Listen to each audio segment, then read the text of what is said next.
అసలు మీ ప్రస్థానం ఎలా మొదలైందన్న ఈ పాటల ప్రస్థానం, ఉద్యమ ప్రస్థానం?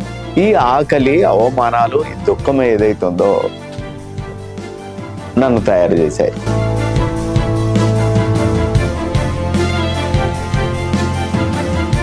పాడుతుంటే మా నాన్న వస్తాం.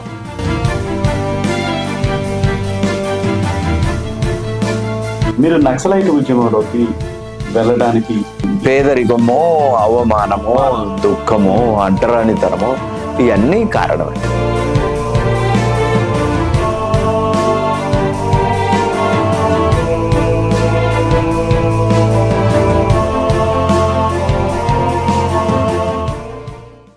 కాలం ఎంతో మంది చరిత్రకారుల్ని కంటుంది. ఆ చరిత్రకారుల్లో జయరాజు అన్న ఒకరు. కవిగా, గాయకునిగా, రచయితగా ఆయన అంటే తెలియని వారు ఉభయ రాష్ట్రాల్లో ఉండరు. అంతెందుకు, ప్రపంచవ్యాప్తంగా ప్రకృతిని ప్రేమించేవారు, పాటని ప్రేమించేవారు జయరాజన్నను ఇష్టపడని వారు ఎవరు ఉండరు. అటువంటి జయరాజన్న గారు ఈరోజు శరత్ టాక్ షోకి వచ్చి తమ అమూల్యమైన సమయాన్ని మన ఇంటర్వ్యూకి ఇవ్వడం నిజంగా నాకు చాలా సంతోషంగా ఉంది. శరత్ టాక్ షో పెట్టిన తర్వాత, స్టూడియో పెట్టిన తర్వాత మన స్టూడియోకి వచ్చి వారు మనతోటి గడపడానికి అంగీకరించినందుకు నిజంగా చాలా హ్యాపీగా ఉంది. మాటల్లో వర్ణించలేదు. అన్న, ఈ రోజు మీరు మా స్టూడియోకి వచ్చి నన్ను ఆశీర్వదించడానికి వచ్చినందుకు నిజంగా ధన్యవాదాలన్న. ఎలా మొదలు పెట్టాలో నాకైతే తెలియట్లేదు వాస్తవానికి. ఏం లేదు శరత్, నా పాటలు ఒంగోలు, ఈ ప్రాంతంలో, ఈ రాష్ట్రంలో, మీరు వైజాగ్ పోతే ఉదయ్ భాస్కర్, గుంటూరు పోతే రమణ, తెలంగాణలో అనేక మంది కవులు, నాకు పునరుజ్జీవం పోసే మీరందరూ వాగ్గేయకారులు, మీ అందరికీ నేను రుణపడి ఉంటాను. ఈ జీవితానికి నాకు దొరికిన అద్భుతమైన స్నేహితులు మీరు. థ్యాంక్ యూ అన్న, థ్యాంక్ యూ. ఇంకొక మాట కూడా ఉంటుంది, మీలాంటి వారు పుట్టిన కాలంలోనే మేము కూడా పుట్టడం అనేది నిజంగా నా అదృష్టం అని నేను ఫీల్ అవుతాను. ఎందుకంటే అద్భుతమైన జీవితం, ఒక జీవితానికి సరిపడా పాటలు, తరతరాలు స్మరించుకునే విధంగా ఉండే పాటలు మీరు రాశారు. ఒక పాట కాదు, ఎన్ని పాటలు మీరు రాశారు. అసలు మీ ప్రస్థానం ఎలా మొదలైందన్న ఈ పాటల ప్రస్థానం, ఉద్యమ ప్రస్థానం? అంటే తెలంగాణలో భయంకరమైన ఆకలి ఉంటది, ఆకలి అంతటా ఉంటది. కానీ మా దగ్గర పెద్ద ఫ్యూడల్ దొరలు, పెద్ద పెద్ద గడీలు, ఆ గడీలలో మా నాన్న జీతం చేయటం, ఎక్కడో ఊరు పక్కన సాధారణమైన గుడిసెలో మా జననం, ఆ వాడను ఎవరు రాకపోవటం, ఎవరు అంటరాని వాళ్ళుగా చూడటం, ఈ ఆకలి, అవమానాలు, ఈ దుఃఖం ఏదైతుందో నన్ను తయారు చేశాయి. అందుకే ఒక పాటలో మీరు రాశారు, ఆకలందరికీ ఉంటది ఉన్నది ఊరి బయట, దాని పేరే నామాలపేట, దాని పేరే నా మాదిగపేట, దాని కంటి నిండా దుఃఖం ఉంటది, దాని కడుపు నిండా సొద ఉంటది, దాని ఒంటికి బట్ట యాడున్నది, అది సిగ్గుతో ముడుచుకున్నదే ఉన్నది. వీళ్ళు తీసేవి రతనాల పంటలు, వీళ్ళు పొందేవి కూలి గింజలు, వీళ్ళు కట్టేవి నింగిలో మేడలు, వీళ్ళు ఉండేవి పూరి గుడిసెలు, ఉన్నది ఊరి బయట, దాని పేరే నా మాదిగపేట. ఆకలెందరికో ఉంటది, వీళ్ళ అవమానం కుంగదీస్తది, వీళ్ళ పేరన్న సక్కంగా పిలువరు, వీళ్ళు మనుషులన్న సంగతెరుగరు, వీళ్ళు నమ్మితే ప్రాణాలు పెడతారు, వీళ్ళ బలమునంతా దారపోస్తారు, వీళ్ళు మంచితనానికి గుర్తులు, ఏ పూజకు నోచని పువ్వులు, ఉన్నది ఊరి బయట, దాని పేరే నామాలపేట. అలాంటి ఒక వెలివాడలో నేను పుట్టాను. అలా నా జీవితం ప్రారంభించాను. నేను ఒక్కడినే, మా నాన్నకు కొడుకును, 2 ఆడపిల్లలు. మా నాన్న నన్ను బల్లో పెట్టడానికి. నేను జీతం చేసినా గాని నా కొడుకు ఇలాంటి పరిస్థితుల్లో ఉండకూడదు అనే ఒక తాపత్రయంతో నన్ను బడికి పంపటం, చదివించటం నన్ను బాగా చేశాడు ఆ మహానుభావుడు. తెలంగాణలో సగటు మనిషి జీవితం ఎలా ఉంటుందో మా నాన్న జీవితాన్ని చెప్తే అలా ఉంటుంది. నాయనా నీ మట్టి కాళ్ళకు దండమే ఓ నాయనా, నాయనా నీ మంచి మనసుకు దండమే ఓ నాయనా. గొరుకొయ్య గొట్టంగా నాగల్లు గట్టంగా సాలు ఇరువాలేసి ప్రాణాలు బెట్టంగా నెత్తురింకి నేల ఎర్రనాయేనేమో చెమట చుక్కలే ఊట చెలిమెలాయేనేమో ఆకలి తీరదు అవమానముడగదు పనికి దగ్గ ఫలము ఏరాడు దొరకదు నాయనా నీ కంటిలో కన్నీటి చెలిమెలు నాయేమి నాయనా, నాయనా నీ కడుపులో ఆకలి మంటలారావేమి నాయనా. గొర్రెల కొట్టం ఉర్చి బర్ల పెండా తీసి ఎడ్ల గిట్టలు గొట్టి గొడ్ల దారికి తెచ్చి ఆల మందలు కాసి పాలు పెరుగు తీసి దున్నపోతు కొరక దున్నటాన్ని నేర్పి పశులు మనుషులు కలిసి వ్యవసాయమును చేసి బురద పొలము నుండి భువ సృష్టించేవు నాయనా. నీ ఊరేది పేరేది ఊరిలో గుడిసేది నాయనా, నాయనా నీ చేనేది చెలకేది చెరు వెనక సెంటేది నాయనా. చేను చూడాకుంటే పానమాగాదాయే అడవి పందులు వస్తే నిదుర పట్టదాయే కంటి చూపును తీసి చేను కంచెగ నాటి మంచె పైన చేరి దంచి పాటలు పాడి నాయనా నువ్వు పాట పాడితే చేను పొట్టకొచ్చి నాది నాయనా, నాయనా నీ మాటలింటూ కంకి పాలు ఊసుకుంది నాయనా.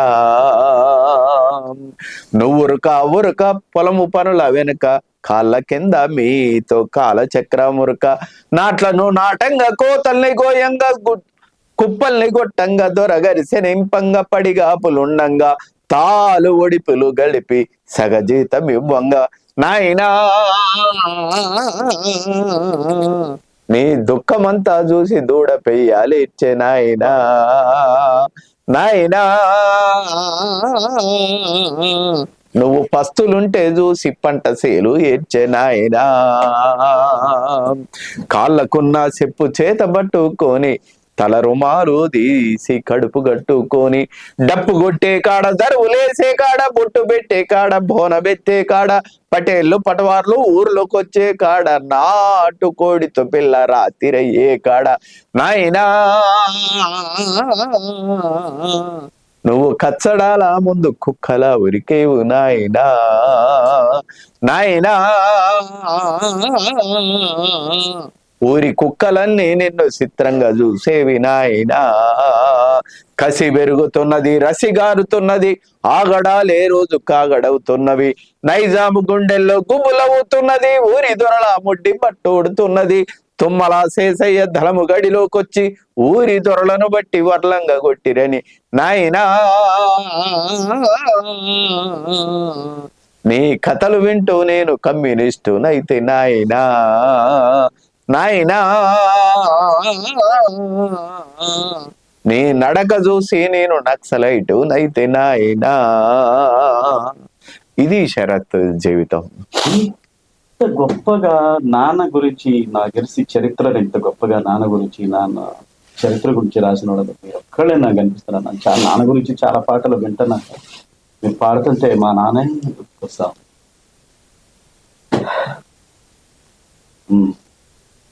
మీరు నక్సలైట్ ఉద్యమంలోకి వెళ్ళడానికి నాన్న పేదరికము, అవమానము, దుఃఖము, అంటరానితనము ఇవన్నీ కారణమే.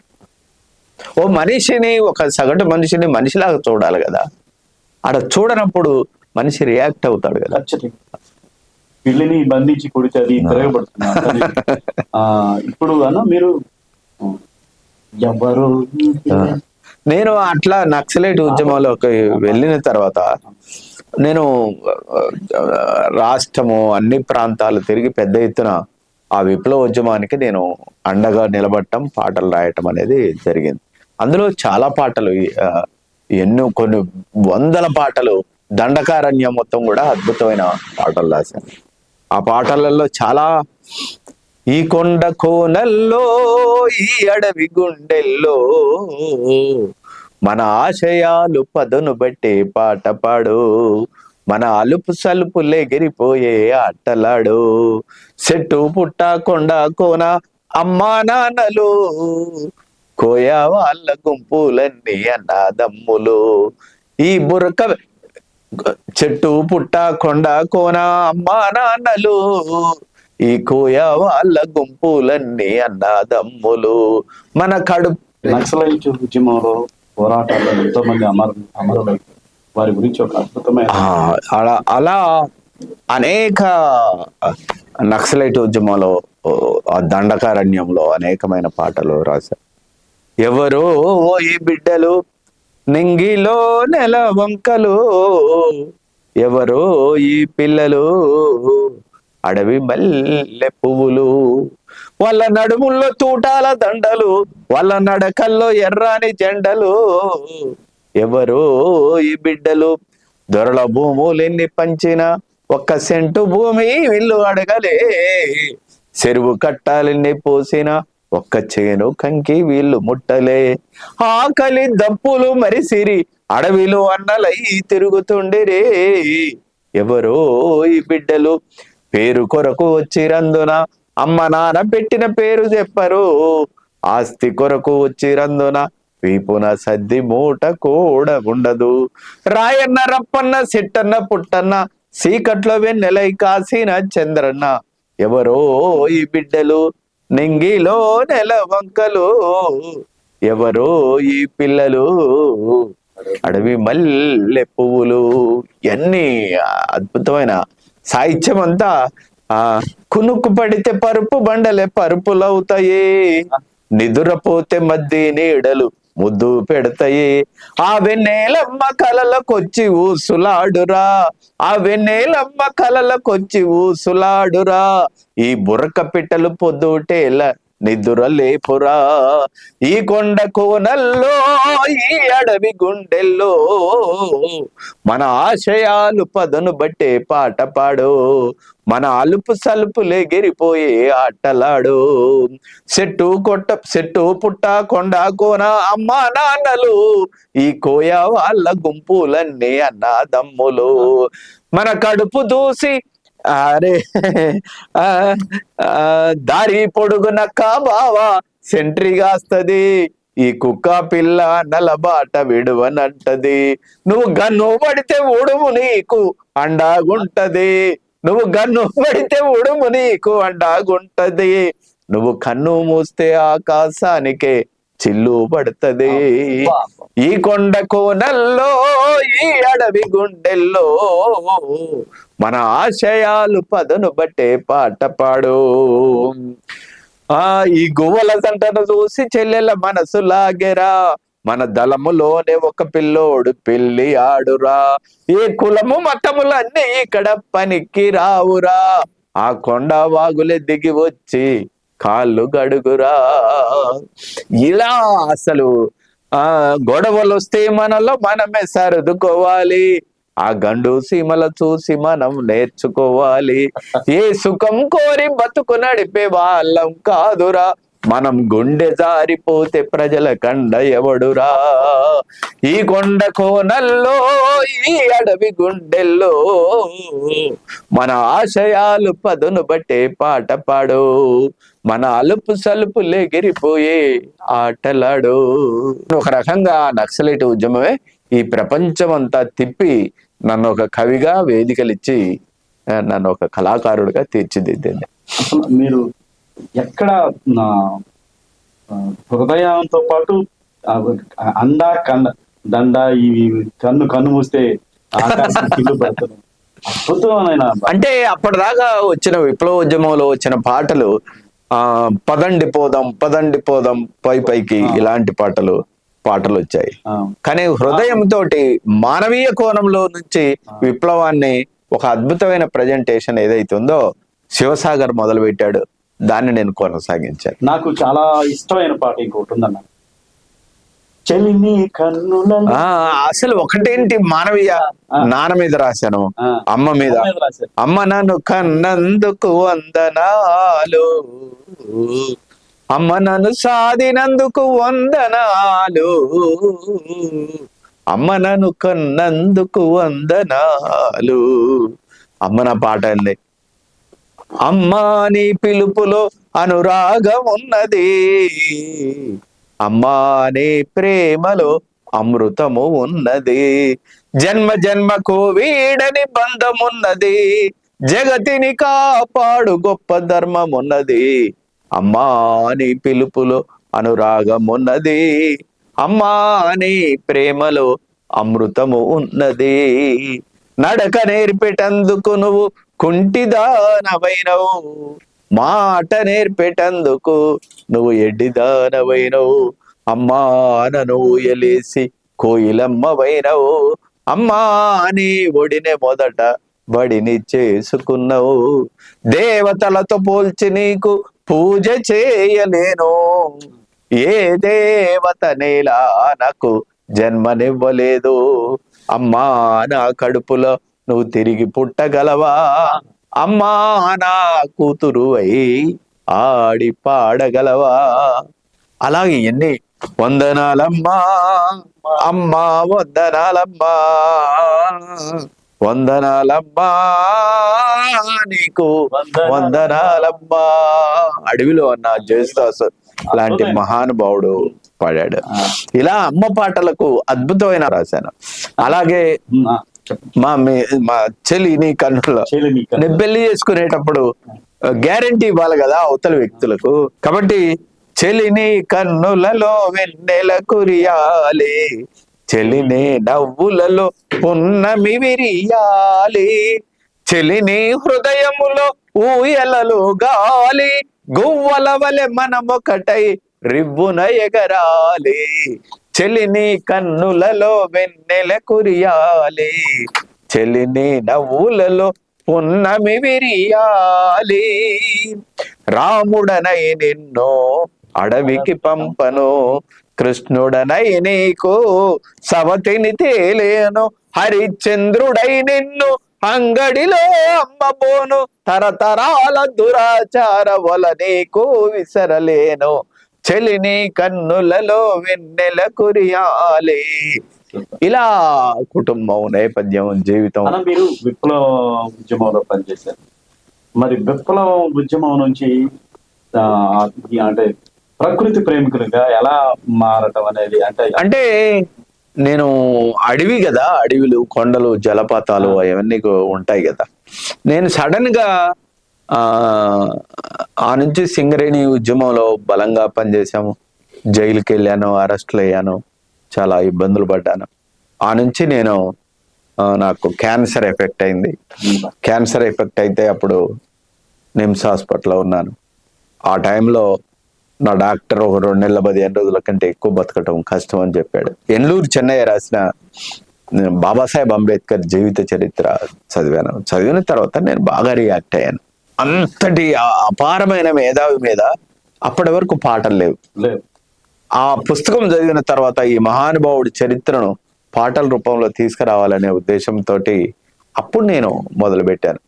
జయ హో జయ హో జయ హో జయ హో అంబేద్కరా, జాతిని జాగృత పరిచిన గీతం నువ్వు భాస్కరా, బడుగులకు నీ అడుగులు భాగ్యమయ భాస్కర, బహుజనులకు నీ మాటలు బాటలు అంబేద్కర, మనిషిని మనిషిగా చూడని మనుషులలో భాస్కర, మలినమంత కడిగిన డాక్టరు అంబేద్కర, జయ హో జయ హో జయ హో జయ హో అంబేద్కర, జగత్ ని జాగృత పరిచిన గీతము నువ్వు భాస్కర.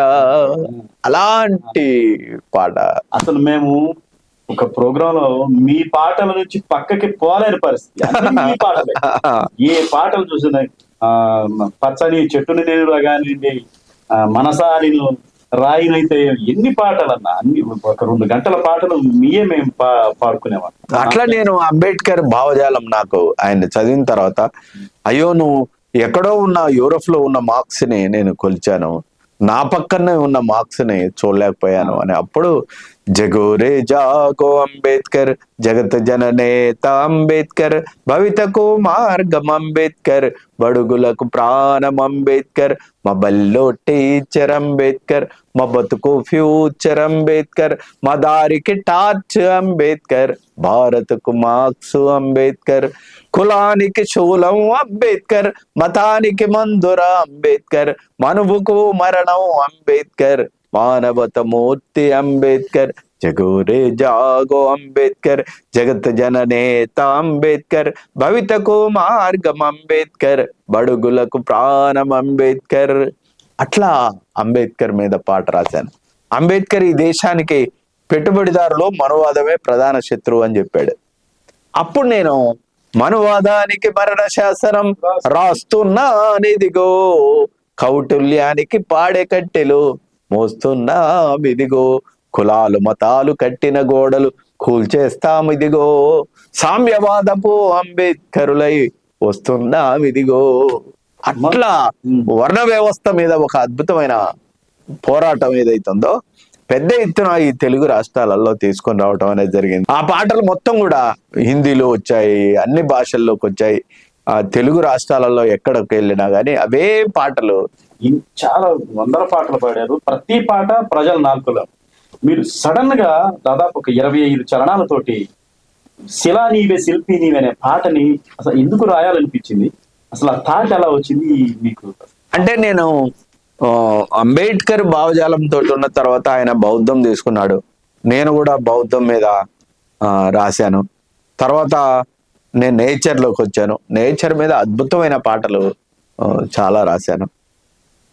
అంతిమంగా నేను జీవితానికి వెళ్ళిపోయే ముందు కొన్ని పాటలు, కొన్ని నిలబడి, అంటే కొన్ని వందల పాటలు నేను పాడినప్పటికీ రాసినప్పటికీ ఓ తాత్వికమైన చింతన, ఒక వేమన ఉన్నాడు అంటే ఓ తాత్వికమైన చింతన ఇచ్చాడు. ఓ పోతురులు వీరబ్రహ్మం గారు ఒక తాత్వికమైన చింతన ఇచ్చాడు. ఒక డాక్టర్ శ్రీనారాయణ రెడ్డి పరుల కోసం పాటుపడని మనసు బతుకెందుకు అని చెప్పాడు. ఇలాంటి అద్భుతమైన తత్వవేత్తలు చాలా మంది వచ్చారు. కానీ నా తాత్విక చింతన ఒకటి ఉండాలి అనే ఉద్దేశంతో శిలా నీవే శిల్పి నీవే శిల్పం నీవే అనే. మన పాటలన్నీ ఒక ఎత్తు, ఈ పాట ఒక ఎత్తు అన్న. శిలా నీవే పాటలు నాకైతే 100 మంది ఫార్వర్డ్ చేశారు.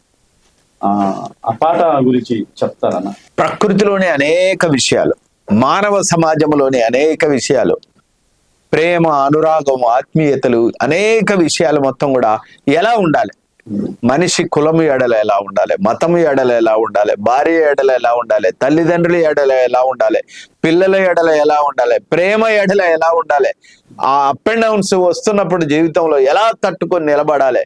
అసలు ఈ ఈ ఈ ప్రకృతిలో మనం అన్ని ఏది మనం తెచ్చుకున్నది కాదు. ఈ కొండలు నువ్వు తెచ్చింది కాదు, ఈ జలపాతాలు నువ్వు తెచ్చింది కాదు, ఈ మబ్బులు నువ్వు తెచ్చింది కాదు, ఈ ఆకాశం నువ్వు తెచ్చింది కాదు, నీ కాళ్ళు నువ్వు తెచ్చుకోలేదు, నీ చేతులు నువ్వు తెచ్చుకోలేదు, నీ కళ్ళు నువ్వు తెచ్చుకోలేదు, ఈవెన్ నువ్వు ఆలోచించే బ్రెయిన్ కూడా నువ్వు తెచ్చుకోలేదు కదా. ఇదంతా ప్రకృతి ఇచ్చిన అద్భుతమైన జీవితం ఇది కదా. కాబట్టి ఈ ప్రకృతిని ఎక్కడ ముట్టుకున్నా కానీ అద్భుతమైన పాటలు సెలయేళ్ళు తొణికిసలాడుతూ ఉంటాయి. ఎన్నో పాటలు, భూగోళం పుట్టుక కోసం రాలిన సురగోళాలెన్నో, ఈ మానవ రూపం కోసం జరిగిన పరిణామాలెన్నో. ఎంత అద్భుతమైన 100 మంది శాస్త్రవేత్తలు పరిశీలించిన విషయాలను దాశరథి అద్భుతంగా మన కళ్ళ ముందు కట్టాడు. కాబట్టి నేను ఇక్కడ చెప్పేది ఏంటంటే, కొన్ని వేల సంవత్సరాల మానవ జాతి పరిణామ క్రమంలో ఇంత అందమైన శరీరము ఇది ఏర్పడింది. ఈ శరీరము నేచర్ తోటి లింక్ అయి ఏర్పడింది. ఈ ప్రకృతిని సృష్టించేవాడు ఇంతవరకు ఎవడు పుట్టలే. ప్రకృతి ఎవడు సృష్టించలేడు, అది తనకు తానే సృష్టించబడింది. కాబట్టి మానవ జాతి పరిణామ క్రమంలో ఇంత అందమైన కళ్ళు ఇవన్నీ కూడా మనకు ఏర్పడ్డాయి. కాబట్టి ఇక్కడ కళ్ళు ఇచ్చింది, అక్కడ పూల తోట ఇచ్చింది, ఇక్కడ చెవులు ఇచ్చింది, అక్కడ సప్త స్వరాలు ఇచ్చింది, ఇక్కడ ముక్కు ఇచ్చింది, అక్కడ సువాసన ఇచ్చింది, ఇక్కడ ఆకలి ఇచ్చింది, అక్కడ పనులు ఇచ్చింది. నువ్వు వదిలిన మృత గాలిని తను పీల్చుకుంటుంది, తను అమృతమైన గాలిని మనకు ఆక్సిజన్ ఇవ్వటం వల్ల మనం బతుకుతున్నాం. ఈ ఇంటర్నల్ లింక్ ఏదైతుందో ఇది తెగిపోతుంది. అప్పుడు నేను ప్రకృతిని ఆశ్రయించాల్సి వచ్చింది. ప్రకృతిని ఆశ్రయిస్తే ప్రకృతి సూర్యుడు నా తండ్రి, చంద్రుడు నా తమ్ముడు, గ్రహాలు నా సహచరులు, వినీలాకాశమే నా ప్రపంచం. ఒకనాడు దేదీప్యమానంగా వెలిగాను, నేడు కలుషితమైపోయాను. నాపై జీవించే సమస్త జీవరాశి కనుమరుగయ్యే కాలం ఆసన్నమైంది. నేను కట్టుకున్న ఓజోన్ చీరే చినిగిపోయింది. నా కాళ్ళు గతి తప్పుతున్నవి, నా చేతులు పని చేయకున్నవి, నా చెవులు మందగించాయి, నా చూపు తగ్గిపోయింది, నా హృదయం లయబద్ధంగా కొట్టుకోవటం లేదు. ఇలాంటి టైంలో నా గురించి రేపటి ప్రపంచానికి చెప్పే ఒక తాత్వికుడు కావాలి, ఒక కవి కావాలి, ఒక జయరాజు కావాలని నన్ను అలుపుకోవటం వల్ల ఒక అద్భుతమైన ఈ పుస్తకాన్ని తీసుకొచ్చాను. ఈ పుస్తకంలో 122 స్టోరీస్ ఉన్నాయి. చాలా బ్యూటిఫుల్ స్టోరీస్ ఇవన్నీ కూడా. ఇవి పుస్తకం వచ్చిన తర్వాత ఎప్పుడైతే పుస్తకాలు చదవటం మానేశారో పిల్లలు, ఆ టైంలో ఈ పుస్తకం వచ్చింది. కొన్ని వేల పుస్తకాలు వచ్చాయి. హిందీలో, ఇంగ్లీష్లో, కన్నడలో, అన్ని భాషల్లోకి ఈ పాటలు ప్రింట్ అయ్యి వెళ్ళిపోయాయి. కొన్ని వందల మంది రైతులు రసాయనిక ఎరువు లేకుండా పంటేసి ఆ పంటను నాకు పంపించి ఆహారంగా ఇచ్చారు. ఆ పండ్లు నాకు పంపించారు. తద్వారా ఏమైందంటే 2 నెలల 15 రోజుల కంటే బతకడన్న జయరాజ్ నేను ఇప్పుడు 20 సంవత్సరాలు బ్రహ్మాండంగా జీవిస్తున్నాను. కొంతమంది రైతులు వాళ్ళ పంట పొలాల మధ్యన నాకు గుళ్ళు కూడా కడుతున్నారు. కాబట్టి ఇంతకంటే జీవితానికి కావాల్సిందే ఉంది శరత్. ప్రకృతి మీలాంటి వాళ్ళని బ్రతికించుకుంటారు. ఎందుకంటే సమాజానికి మీలాంటి వాళ్ళు కావాలి. అటువంటి ప్రకృతిని మీరు ప్రేమిస్తున్నారు, ప్రజలకి చెప్తా ఉన్నారు. సో అన్న, ఇది అంటే మీ జీవితం నిజంగా గొప్ప. దాన్ని ఎలా మాట్లాడాలో నాకు తెలియదు, కానీ మీలాంటి గొప్ప గొప్ప వ్యక్తులు ఈ సమాజానికి కావాలి. అందుకనే మిమ్మల్ని క్యాన్సర్ బారి నుండి కూడా బయటికి పంపించి మా మధ్యకి రప్పించడం అనేది మామూలు విషయం.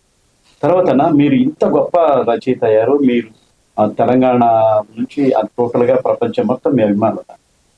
ఇటీవల కొన్ని సంఘటనలు, మిమ్మల్ని బాధించిన సంఘటనలు జరిగింది. వాటి మీద అంటే మనిషి, మీరు కులం లేదు, మతం లేదు అంటారు. అటువంటిది మీకు అటువంటిది ఒక నింద లాంటిది అంటే వచ్చింది. అది ఆ టైంలో మీరు ఎలా అంటే ప్రధానంగా నాకేమి సమాజంలో కులం ఉంది,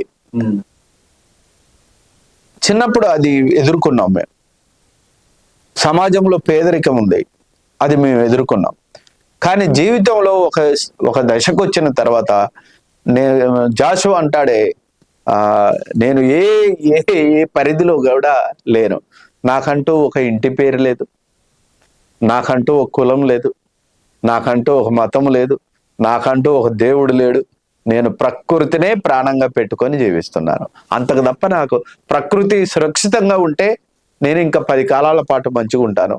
ప్రకృతి విధ్వంసం అయితే మానవ జాతే విధ్వంసం అయ్యే పరిస్థితి మన కళ్ళ ముందు పడుతుంది.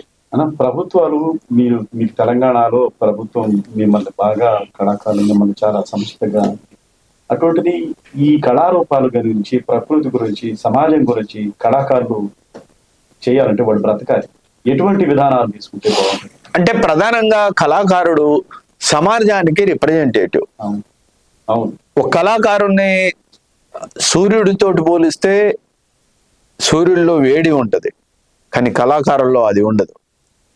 పోనీ కళాకారుణ్ణి చంద్రుడితో పోలిస్తే చంద్రుడిలో మచ్చలు ఉంటాయి, కానీ కళాకారుల్లో ఎలాంటి మచ్చలు, ఓపెన్ గా ఉంటారు. పండుతోటి పోలిస్తే ఆ పండు ఒకటే టేస్ట్ ఇస్తుంది, కానీ కళాకారుడు నవరసభరితమైన అన్ని రుచులు వినిపిస్తా ఉంటాడు.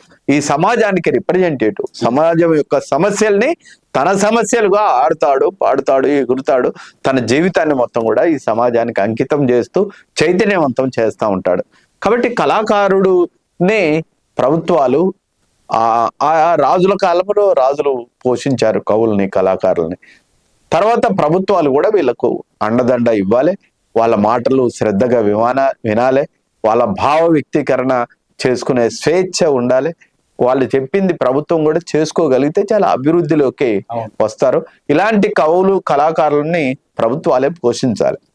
అక్షరోద్యమంలో మీ పాట, ఒక పాట అక్షరోజ ఆనాడు ప్రజలు అక్షరాలు లేక ఇబ్బంది పడుతున్నప్పుడు నేను ఓ కొండల్లో కోయిల పాటలు పాడాలి,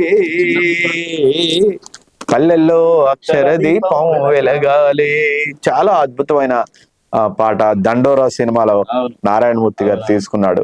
చాలా గొప్ప పాట, చాలా అద్భుతమైన పాట.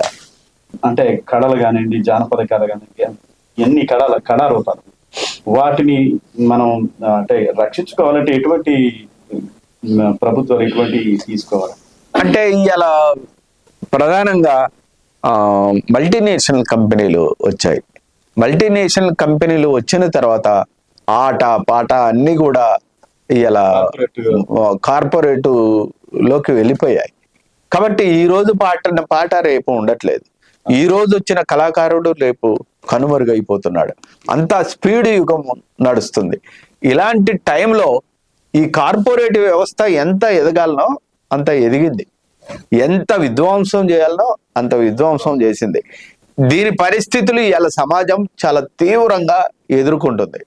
ఇది ఇంతకంటే అభివృద్ధి చెందేది లేదు. ఇంకా మరమనిషి వచ్చిన తర్వాత, మరమనుషులు కూడా ప్రేమించిన తర్వాత, రోబోలు కూడా గర్భం దాల్చి పిల్లల్ని కంటున్న తర్వాత, ఇప్పుడు మనిషి ఇక బతుకుడు అనేది అయిపోయింది. కాబట్టి ఇలాంటి స్థితిలో మళ్ళీ మనిషి వెనకకి వెళ్ళాలి, ప్రకృతిని కాపాడాలి, ప్రకృతిలోని జీవరాశుల్ని కాపాడాలి. వాడు మళ్ళీ అక్కడి నుంచి ఆక్సిజన్ తీసుకోవాలి, అక్కడి నుంచి మళ్ళీ జీవితాన్ని వ్యవస్థీకరించాలి. అట్లా అయితే మాత్రమే ఈ భూమి బతుకుంది, ఈ ప్రజలు బతుకుతారు, ఈ వ్యవస్థలు బతుకుతాయి. లేకుంటే రేపు రోబోలే రాజ్యం వెళ్తాయి. ఇప్పుడు ఆర్టిఫిషియల్ ఇంటెలిజెన్స్, మీరు మన పాటలు అనుకున్న, ఇప్పుడు పాటలు కూడా లిరిక్ రాసి కంప్యూటర్ లో పెడితే అవే ట్యూన్ చేసి అవే మ్యూజిక్ చేస్తాయి. చాలా మందికి ఉపాధి కూడా. అవును. ఇలాంటి రావటం వచ్చిన తర్వాత మనిషి కనుమరుగైపోతాడు. కాబట్టి ఇది చాలా ప్రమాదకరమైన పరిస్థితిలోకి నెట్టబడుతుంది సమాజం అన్న. ఇంకా మీరు ఈ శిలా నీవే శిల్పం నీవే తర్వాత కొత్త పాటలకు ఏమన్నా? అంటే నాది ఒక రకంగా, నేను ఆ రోజు ఇది నా జీవితానికి అంతిమ గీతం, నేను వెళ్ళిపోయేటప్పుడు ఇచ్చిపోయే గీతంగా నేను రాశాను. చాలా అది లక్షల మంది ప్రజలు ప్రపంచవ్యాప్తంగా అన్ని భాషల్లోకి అవి అనువదించుకొని పాడుకుంటున్నారు. తర్వాత ఇప్పుడు ప్రభుత్వాలు మిమ్మల్ని నాకు తెలిసి పద్మశ్రీతో రావాల్సిన వ్యక్తి మీరు. పద్మశ్రీ కానీ డాక్టరేట్లు ఇవన్నీ రావాలి. రాష్ట్ర ప్రభుత్వం అటు రావాలని మేము కోరుకుంటున్నాం. చాలా మందికి వస్తా ఉన్నాయి, వాటి గురించి వివాదం ఎందుకని, కానీ మీలాంటి వారికి పద్మశ్రీ కానీ పద్మభూషణ్ ఇటువంటి అవార్డులు రావాలనేది మేమైతే కోరుకుంటున్నాం. నేనేమి ఇట్లాంటి వాటికి వ్యతిరేకం కాదు. సమాజంలో నడుస్తున్నప్పుడు కొంతమంది మీలా ఇట్లా మీద శాలువ కప్పుతారు, కొంతమంది పువ్వులు వేస్తారు, కొంతమంది రాళ్ళు వేస్తారు, కొంతమంది అవార్డులు ఇస్తారు, కొంతమంది రివార్డులు ఇస్తారు.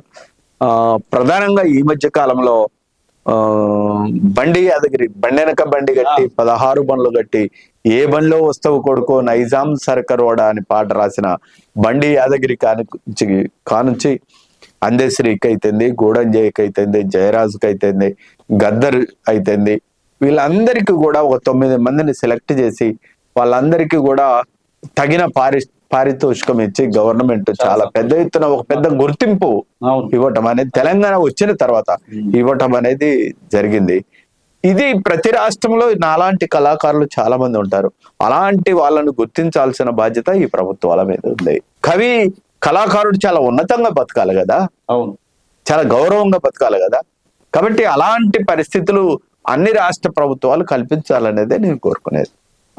మీ ద్వారా అంటే మీ ద్వారా ప్రభుత్వాలు ఏమన్నా అంటే ఇండివిజువల్ గా మీరు ఎట్లా రాస్తా ఉన్నారు, మీలాంటి వాళ్ళు ఎందుకు ఉపయోగించుకోవట్లేదన్నా ప్రభుత్వాలు? ఇటువంటి ప్రభుత్వం ఉపయోగించుకోవాల్సిన అవసరం ఏముంది? నేను ప్రకృతిని విధ్వంసం అవుతుంటే కాపాడాలని నేను ప్రయత్నం చేస్తున్నాను. కాబట్టి నా పని నాకు ఈ ప్రకృతి ఒక లక్ష్యం ఇచ్చింది, ఆ లక్ష్యం కోసం నేను పని చేస్తాను. అన్న గద్దరన్న తోటి మీకున్న అనుబంధం నేను చెప్పేది కాదు. గద్దరన్న గద్దరన్న గురించి గద్దరన్న నేను తెలంగాణ ఉద్యమంలో విప్లవ ఉద్యమంలో కలిసి పనిచేశాం. గద్దరన్న నేను తెలంగాణ ఉద్యమంలో పెద్ద ఎత్తున పనిచేశాం. గద్దరన్న నేను తెలంగాణ ఉద్యమంలో పనిచేస్తుంటే నేను పాట పాడితే నా కడుపుకేసిన కుట్లు పగిలిపోయాయి. గద్దరన్న నేను యాత్ర చేస్తున్న టైంలో కర్ఫ్యూ పెట్టి పోలీసులు మిలిటరీ మొత్తం గీత అవతల నిలబడి మేము గీత దాటితే చంపుతాం అన్నా కానీ మేము తుపాకులు దాటి తెలంగాణ కోసం కొట్లాడినాం. తద్వారా తెలంగాణ రాష్ట్రం సిద్ధించింది. కాబట్టి మేము ఆ జీవితమే ఒక పోరాటంగా ఆయన కడుపులో, ఈ ప్రపంచంలో చాలా మంది కవులు కళాకారులు ఉన్నారు, కానీ అలా కడుపులో తోటాలు పెట్టుకొని సమాజం కోసం పనిచేసిన వాళ్ళు గద్దరన్న ఒక్కడే. కాబట్టి గద్దరన్న, వంగపండు, గూడంజయ్య, సుద్దాల హనుమంతు వీళ్ళందరి వారసులం మేము అందరం. కాబట్టి ఈ వారసత్వం నడుస్తుంది. మీరు విప్లవోద్యమంలో పనిచేసినప్పుడు మీకు గుర్తొచ్చిన, అంటే మీరు అనుభవించిన నిర్బంధాలు కానించి ఒక సంఘటన ఏమన్నా మనతో చాలా. నేను భారీ యంత్రాలకు వ్యతిరేకంగా సింగరేణి కాలనీస్ లో ప్రైవేటీకరణ చేస్తున్నప్పుడు కార్మికులను ఎమ్మట్టబెట్టుకుని పెద్ద ఎత్తున భారీ యంత్రాల మీదకి వెళ్ళాం. తద్వారా దాదాపు చాలా మంది కార్మికులు వెంటేసుకొని పోవటం వల్ల జైలుకి వెళ్ళాను, అరెస్టులు అయ్యాను, చిత్రహింసలు పడ్డాను. ఉద్యోగం తీసేస్తానని మేనేజ్మెంట్ ముందుకు వచ్చింది, నా ఇంక్రిమెంట్లన్నీ కట్ చేశారు. అయినా నేను నిలబడ్డాను. తద్వారా మళ్ళా ఉద్యమంలో ఉండి అన్ని సాధించుకోగలిగాను. కసితోటి ఈరోజు జయరాజ్ అంటే ప్రపంచంలో ఉన్న తెలుగు వాళ్ళందరూ ప్రేమించే వ్యక్తిగా మీరు, అది నిజం. మీలాంటి వ్యక్తి అంటే ఆ కష్టాలని, ఆ ఉద్యమాల నుండి వచ్చిన ఇవే కదా. అంటే నేచర్ లో ఎప్పుడైనా రెండు ఉంటాయి, ఒక అప్ ఉంటుంది, ఒక డౌన్ ఉంటుంది. డౌన్ వద్దనుకుంటే అప్పు ఉండదు కదా. ఓ ముళ్ళు ఉంటది, ఓ పుష్పము ఉంటది, ఓ రాత్రి ఉంటది, ఒక పగలు ఉంటది, ఒక కష్టం ఉంటది, ఒక సుఖం ఉంటది, ఓ జననం ఉంటది, ఒక మరణం ఉంటది. ఒకటి లేకుంటే ఒకటి లేదు. ఆ రోజు అన్ని కన్నీళ్లు, కష్టాలు, దుఃఖాన్ని అనుభవించాను కాబట్టి ఈ రోజు ఇంత వెలుగులోకి ఈ ప్రపంచం ముందు రాగలిగాను. కాబట్టి వాటిని అన్నింటినీ నేను ప్రేమిస్తుంటాను. కాబట్టి నన్ను ఆ రోజు చిత్రహింసలు పెట్టిన వాళ్ళని ప్రేమిస్తాను, ఆ రోజు నన్ను అవమానించిన వాళ్ళని ప్రేమిస్తాను. వాళ్ళు అలా అవమానించి చిత్రహింసలు పెట్టబట్టే నేను ఈ స్థితికి వచ్చాను. కాబట్టి వాళ్ళందరికీ నేను కృతజ్ఞుడును. అన్న గురించి ఎంతసేపు అయినా మాట్లాడుకోవచ్చు. అన్న, జయరాజ్ అన్న పాట, మాట అన్ని మనకి ఇప్పుడు తెరిచిన పుస్తకం యూట్యూబ్ కొడితే జయరాజ్ అన్న పాటలు, జయరాజ్ అన్న చరిత్ర అన్ని తెలుసు. సో అటువంటి జయరాజ్ అన్న ఈరోజు నా శరత్ టాక్ షో స్టూడియోకి వచ్చి ఉన్న అమూల్యమైనటువంటి, ఎంతో అద్భుతమైనటువంటి తన చరిత్ర, ఉద్యమం జీవితం గురించి, కవిత్వ జీవితం గురించి, ప్రకృతి గురించి మనకి అందజేయటం నిజంగా చాలా సంతోషం అన్న. మీరు ఆయురారోగ్యాలతోటి 10 కాలాల పాటు చక్కగా జీవించాలని, మీకు ఆరోగ్యం చక్కగా ఉండాలని మనస్ఫూర్తిగా కోరుకుంటున్నాను. నా స్టూడియోకి వచ్చి ఇంటర్వ్యూ ఇచ్చి నన్ను ఆశీర్వదించినందుకు మనస్ఫూర్తిగా థ్యాంక్ యూ.